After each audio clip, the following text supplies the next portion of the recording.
দীর্ঘদিন পর দলে ফিরেছেন এক তারকা অলরাউন্ডার, 4 পেসার আর 3 স্পিনার নিয়ে অস্ট্রেলিয়ার বিপক্ষে স্কোয়াড ঘোষণা করতে পারে বাংলাদেশ। আগের সিরিজের দল থেকে আসছে একাধিক পরিবর্তন, মিডল অর্ডারে আসছে বড় রদবদল, তার সাথে থাকবে বেশ কিছু চমক। সব মিলিয়ে অস্ট্রেলিয়ার বিপক্ষে ঘরে মাঠে ওয়ানডে সিরিজে কেমন হতে পারে টাইগারদের স্কোয়াড, সেটাই জানবো রিপোর্টে।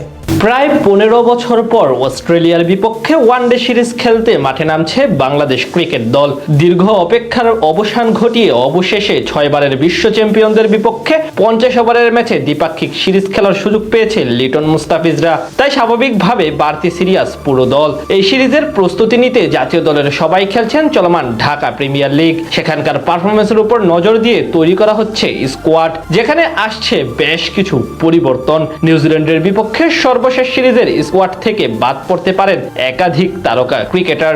এই সিরিজের আগে সবচেয়ে বেশি আলোচনায় মোসাদ্দেক হোসেন সৈকত। বর্তমান জাতীয় দলে মিডল অর্ডারে এমন একজন ক্রিকেটার প্রয়োজন যিনি ব্যাটিং ও বোলিং দুই দিক থেকে অবদান রাখতে পারবেন। সেই অভাব মেটাতে সেরা অপশন হতে পারেন সৈকত। এবার ডিপিএল এ এখন অব্দি দারুণ অলরাউন্ডিং পারফরমেন্স করেছেন এই ডানহাতি ক্রিকেটার। ব্যাটাতে 7 ইনিংসে 310 রান করেছেন, প্রায় 130 স্ট্রাইক রেটে, পাশাপাশি গড় পাক্কা 77.5। তার পাশাপাশি বল হাতে নিয়েছেন 1 ডজন উইকেট, ইকোনমি রেট 4-এর নিচে।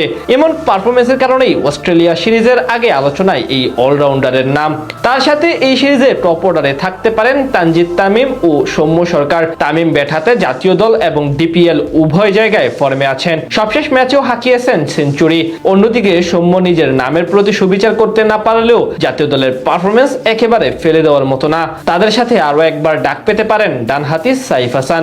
তাদের সাথে সাবেক অধিনায়ক নাজমুল হোসেন শান্তকে দেখা যেতে পারে 3 নম্বর পজিশনে। অজিদের বিপক্ষে সিরিজ জিততে হলে শান্তকে অবশ্যই সামনে থেকে ভালো পারফরমেন্স করতে হবে। মিডল অর্ডারে দলের আস্থার নাম 2 ডানহাতি তাওহিদ হৃদয় এবং উইকেট কিপার লিটন কুমার দাস। হৃদয় ডিপিএল এর সবশেষ ম্যাচে মঙ্গলবার হাঁকিয়েছেন দারুণ এক সেঞ্চুরি। তাদের সাথে টিকে যেতে পারেন তরুণ মাহিদুল ইসলাম অঙ্কন। ব্যাটাতে তিনিও দারুণভাবে নিজেকে প্রমাণ করে যাচ্ছেন। এখন অব্দি ডিপিএল এর 7 ইনিংসে 394 রান করেছেন, 1টি সেঞ্চুরি ও 3টি হাফ সেঞ্চুরির সঙ্গে। তবে এই সিরিজে বাদ পড়তে পারেন আরেক wicket keeper batter Nurul Hasan Sohan এবং আফিফ হোসেন ধ্রুব।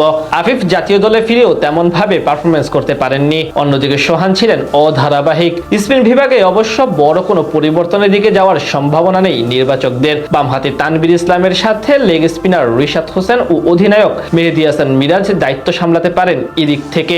অস্ট্রেলিয়ার বিপক্ষে টাইগারদের বড় শক্তির জায়গা পেস ইউনিট, যেখানে সবচেয়ে বড় ট্রাম্প কার্ড হতে পারেন সবশেষ 2 সিরিজে পাকিস্তান ও নিউজিল্যান্ডের বিপক্ষে দুর্দান্ত বোলিং করা নাহিদ রানা। তার সাথে থাকতে পারেন মুস্তাফিজুর রহমান, তাসকিন আহমেদ ও সবশেষ সিরিজের সেরা পেসার শরীফুল ইসলাম। সব মিলিয়ে বলা চলে বেশ ভারসাম্যপূর্ণ এবং চমকে ভরা এক স্কোয়াড নিয়ে মাঠে নামতে প্রস্তুত টিম টাইগার্স।